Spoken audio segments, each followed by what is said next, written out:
les deux brins de la molécule d'ADN, et bien sûr, il va travailler uniquement dans le sens 3', 5'. Et il va faire la polymérisation, c'est-à-dire la synthèse d'une chaîne nucléotidique à partir de la complémentarité entre les bases azotées. Je vais schématiser ici quelques bases azotées. A, T, C, C, G, A, T, A, G, G, C, T. D'accord? Selon la complémentarité entre les bases azotées. Ici, puisque l'ARN polymérase il travaille uniquement dans le sens 3', 4', 3', 5', donc ce bras qui est orienté, ce bras d'ADN qui est orienté 3', 5', on va l'appeler, qui va être transcrit, on va l'appeler bras transcrit. Et l'autre, on va l'appeler bras non transcrit. D'accord? Vous faites attention dans les exercices, il faut toujours faire la transcription du bras transcrit. D'accord? Selon la complémentarité entre les bases azotées. Devant T, on a A. Devant C, on a G. Devant G, on a C. Devant C, devant G, on a C. Devant A, on a U. Et devant T, on a A. Toujours, vous avez l'anti-parallèle. Ici, on a ce bras d'ADN qui est orienté 3', 5'. Donc, notre molécule d'ARN messager elle va être orientée 5', 3'. Donc, le début de chaque ARN messager, l'orientation, ou bien la polarité de toutes les ARN messagers, c'est 5', 3'. D'accord? Pourquoi? Parce que l'ARN polymérase commence toujours la transcription sur un brin 3', 5', et comme ça, ils vont être antiparallèles, donc ça va être toujours des ARN messagers, toujours la polarité 5', 3'. D'accord? L'ARN polymérase, il va faire tout le travail, il va ouvrir les deux bras et il va faire la polymérisation selon la complémentarité entre les bases azotées et il va après fermer les deux brins de l'ADN après avoir les ouvris. Après, il va quitter le noyau, d'accord, l'ARN messager, il va quitter le noyau pour aller au cytoplasme où va se dérouler la deuxième phase de la synthèse protéique qui est la première phase, c'est la transcription qui se déroule au niveau des noyaux. La deuxième phase, c'est la traduction, c'est-à-dire on va traduire ce message nerveux pour former une chaîne peptidique ou bien une protéine qui code pour un caractère bien déterminé.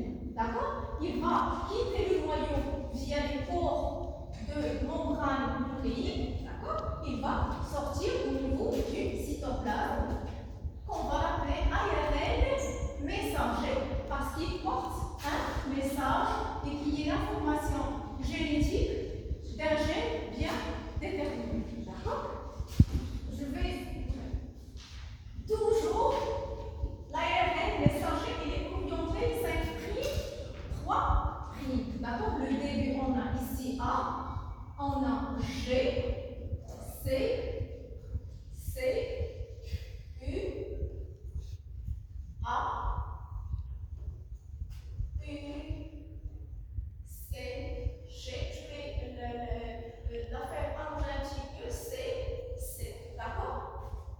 Toutes les ARN messagers commencent, le début de chaque ARN messager, c'est 5', 3'. Donc la traduction elle nécessite l'intervention de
il va appeler l'ARN de transfert qui porte l'anticodon qui correspond à un G et qui correspond à l'acide aminé par lequel commencent toutes les protéines et qui est la méthionine. Donc, cet ARN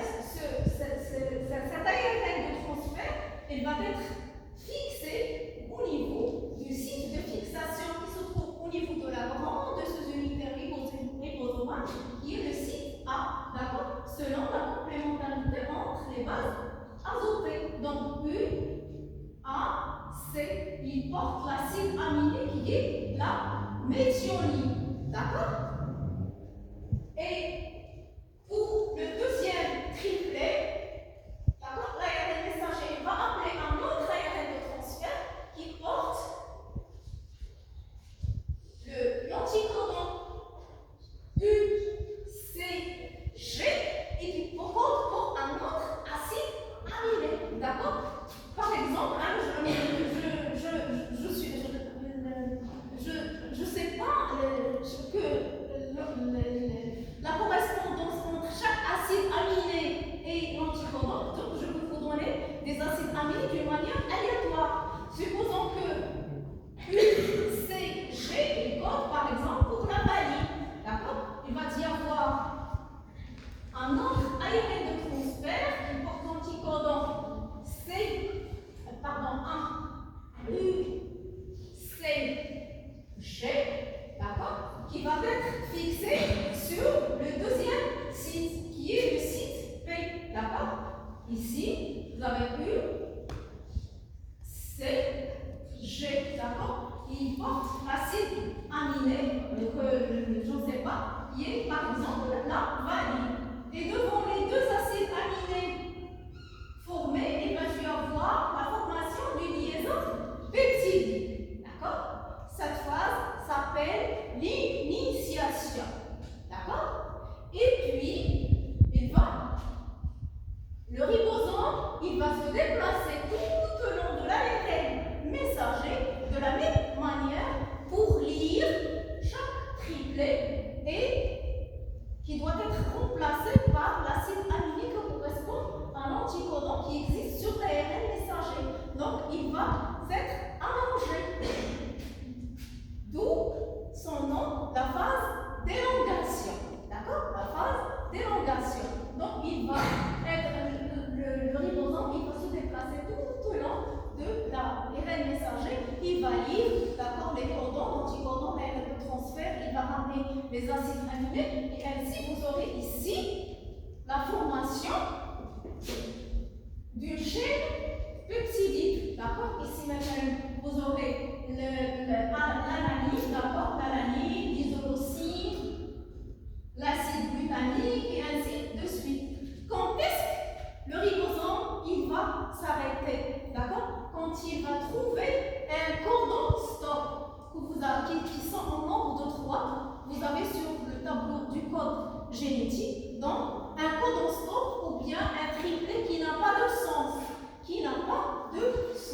Un cordon stop, pourquoi un cordon stop? Parce qu'il va arrêter la phase de traduction, il va arrêter la synthèse protéique. Donc on parle de la dernière phase qui est la phase de terminaison. D'accord? On a arrêt de la synthèse. D'accord? Pendant cette phase, il va y avoir la dissociation entre les deux unités ribosomales. D'accord? Il n'y a plus l'association entre les deux unités ribosomales, d'accord. Les ARN de transfert, ils vont être libres encore dans le cytoplasme et on a la formation d'une chaîne peptidique, la méthionine, la valine, l'alanine, les l'isoleucine, l'acide glutamique.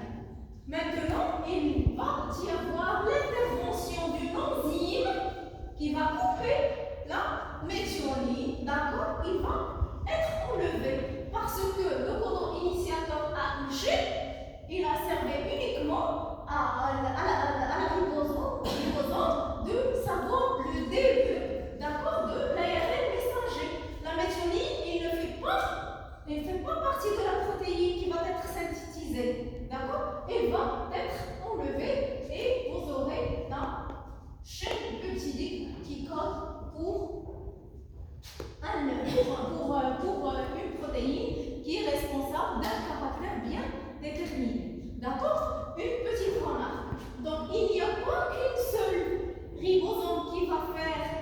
la lecture sur l'ARN messager. Il y a plusieurs ribosomes qui vont commencer la lecture. Donc, vous avez un ribosome, bien un ribosome qui est déjà passé dans l'élongation, l'autre il vient